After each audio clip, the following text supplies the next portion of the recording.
Muy buenos días, amados hermanos y hermanas. Qué honores poder ser alimentados espiritualmente por la palabra de Dios cada día. Aún más que estudiar la Biblia, es necesario que la comamos, pues es necesario poder estar nutridos con su palabra para poder crecer y poder ser llenos de su vida.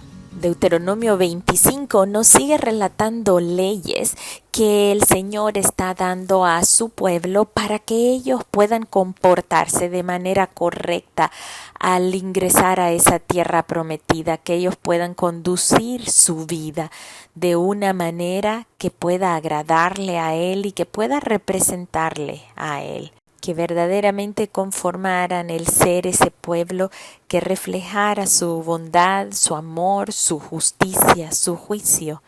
Inicia Deuteronomio 25 hablando acerca del castigo a aquel que era llevado ante una corte y haya sido encontrado culpable.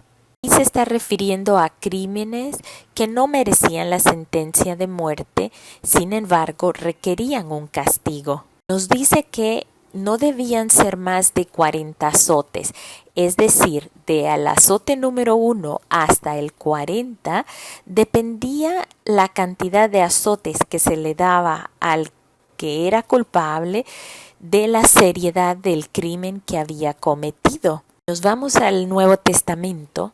En el libro de Segunda de Corintios, capítulo 11, a partir del versículo 16, Pablo está presentando sus credenciales para poder contrarrestar las acusaciones de los falsos maestros en contra de él.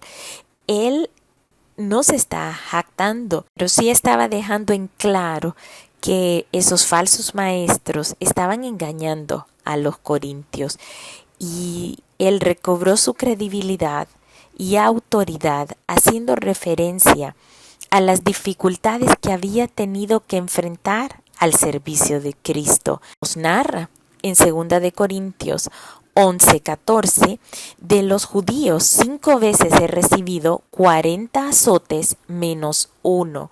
Es decir, que había sido aplicado este castigo del cual estamos leyendo aquí en Deuteronomio, había sido aplicado al apóstol Pablo unos 1300 años después que esta ley fue dada. ¿No les parece tan emocionante el poder descubrir de dónde vienen cada una de las acciones? La Biblia no se contradice a ella misma, sino más bien viene a reforzarse y a complementarse.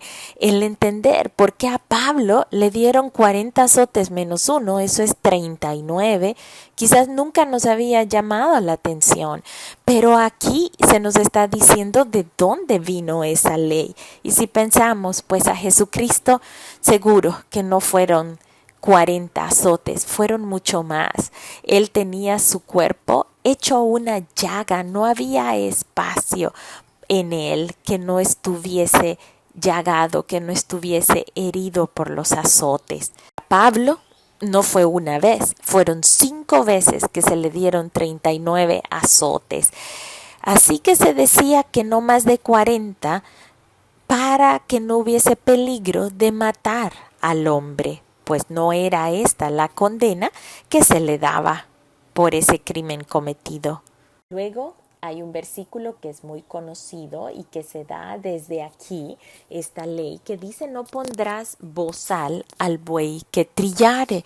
¿Qué está queriendo decir? Sí, está teniendo cuidado del buey, está siendo Dios, un Dios que muestra su misericordia y su protección para con los animales, en este caso el buey. El grano de trigo debía ser separado de su cáscara, así que se hacía uso de la fuerza y del peso del buey para que caminara sobre él repetidamente.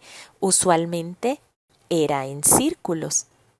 Y el buey era atado por medio de un poste a una piedra de molino, y a medida que el buey iba caminando alrededor de la piedra, al ir pisando el grano, pues se separaba el grano de la paja, pero también daba vuelta al molino, y esto hacía que el trigo se convirtiese en harina. Al decir que no se les pusiera un bozal, el Señor se estaba asegurando que así como este buey estaba trabajando arduamente para sacar la harina del trigo, de esta misma manera el buey tendría derecho a poderse alimentar de este trigo que estaba trillando. El apóstol Pablo hace referencia a este pasaje en 1 Corintios 9:9, haciendo énfasis que las personas que trabajaban en la obra cristiana no se les debería negar los beneficios que les corresponden, sino que debían ser remunerados en retribución por su obra y por el alimento espiritual que brindan. Luego Deuteronomio nos habla acerca de leyes para resolver situaciones familiares que pudiesen dar. Y una de ellas es qué sucedería si una mujer estuviese casada con un hombre el cual muriera en alguna tragedia sin dejar descendientes para continuar su nombre. Entonces la ley decía que esta viuda venía a ser responsabilidad de uno de sus hermanos. La ley tenía por objetivo proteger a la viuda, pero también la herencia familiar de esta manera era protegida, que se asegurase que quedara entre la misma familia y la misma nación de Israel. El hijo que naciese producto de esta relación de la viuda con uno de los hermanos de su difunto esposo venía a tener los derechos legales como si fuese hijo verdadero del difunto esposo. Recordemos que los lazos familiares eran algo muy importante en esta cultura israelita y la mejor manera de ser recordado era a través de su línea de descendientes.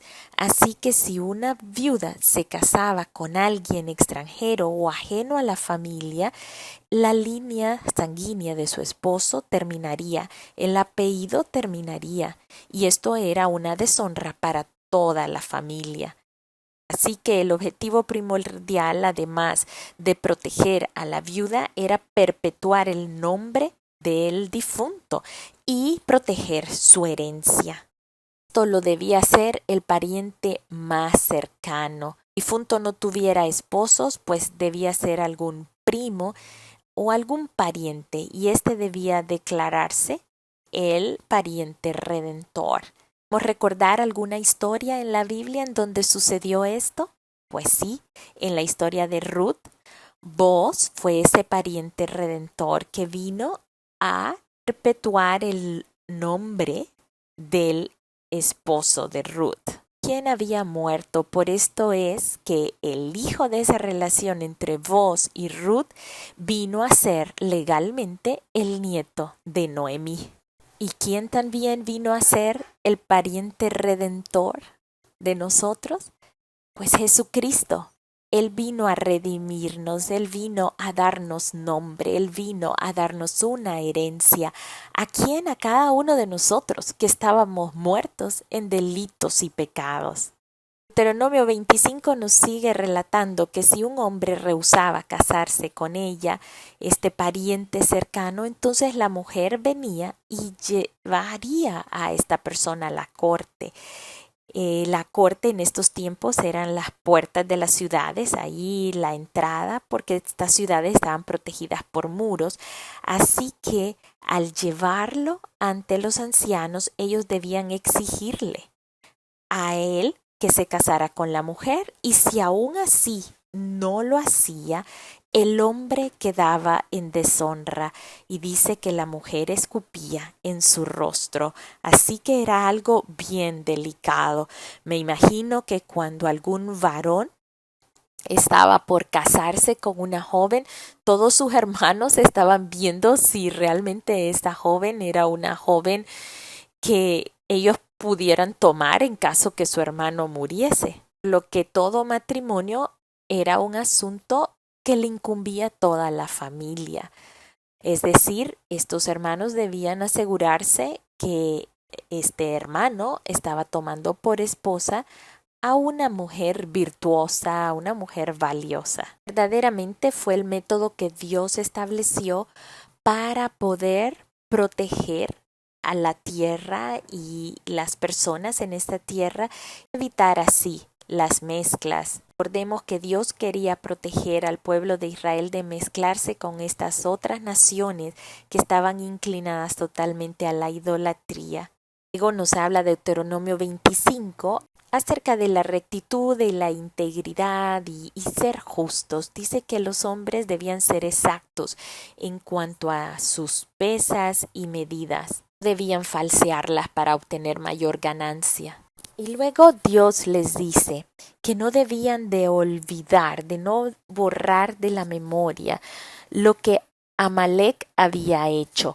Amalek, recordemos, este ejército que salió en contra de los israelitas cuando recién acababan de ser libertados de Egipto.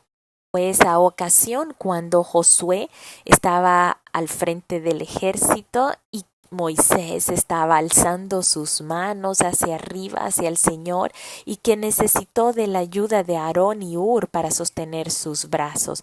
Cuando Moisés alzaba sus manos, el ejército de Israel vencía, triunfaba sobre los amalecitas. Amalek representa la naturaleza física, que está contaminada, está controlada por las pasiones, y vemos a lo largo de la Biblia que estos amalecitas siempre vienen en contra de los israelitas, aún en el tiempo mucho más adelante del profeta Samuel, aún con Saúl siendo rey. Ellos tuvieron un enfrentamiento y vienen a aparecer luego en el libro de Esther. Y así surge siempre esa vieja naturaleza estando en pelea, en conflictos con esa nueva naturaleza, con la naturaleza que se dispone a ser obediente a Dios. Amalek viene a representar esa lucha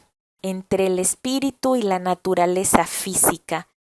Que el Señor dice aquí en Deuteronomio 25 que sí, ellos deben ser borrados. La memoria de Amalek, de esa naturaleza física gobernando nuestras vidas, sí debe ser desarraigada, pero no debemos olvidar que ahí está y debemos ser cuidadosos de ello, de no dar alimento a esta naturaleza física, sino más bien alimentar la naturaleza espiritual para que sea esta la que gobierne nuestras vidas.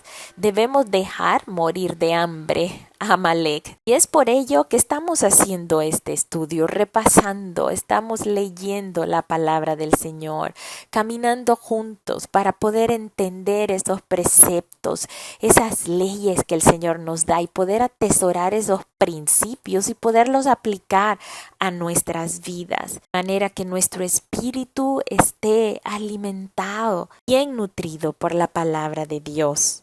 Viendo su palabra, le estamos dando los insumos correctos a nuestros pensamientos para poder venir y conformar conductas que agradan al Señor. Tanto no olvidemos que esa lucha existe, pero sabemos que mayor es el que está en nosotros que el que está en el mundo. Así que en la medida en que somos llenos de su espíritu, hemos de poder enfrentar esta oposición de manera victoriosa y podemos levantar nuestras manos como lo hizo Moisés allí en ese momento en que el ejército se enfrentaba contra los amalecitas, y dice su palabra que ellos triunfaban en la medida que Moisés elevaba sus manos. Elevemos nuestro corazón al Señor, que nuestra adoración sea para Él, que toda esa naturaleza física que viene a luchar en contra del crecimiento y de la madurez espiritual pueda ser desarraigada de nuestras vidas. La vieja naturaleza acabará algún día, cuando sea el Señor reinando y gobernando, cuando el reino de Dios totalmente instaurado en esta tierra tome lugar, las tinieblas desplazadas.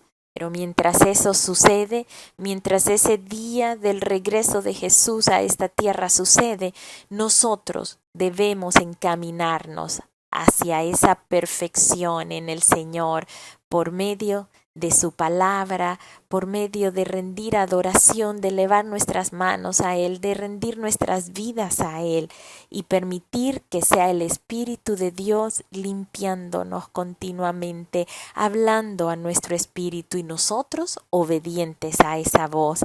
Que Dios les bendiga, mis amados hermanos. Espero que hayamos podido extraer principios y que nos maravillemos de esa unidad de la palabra de Dios, de cómo lo que en el Nuevo Testamento hemos leído viene a cobrar sentido cuando nosotros leemos en el Antiguo Testamento su origen.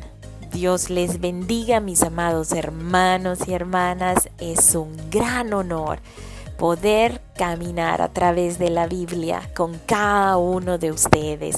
Les amo mucho.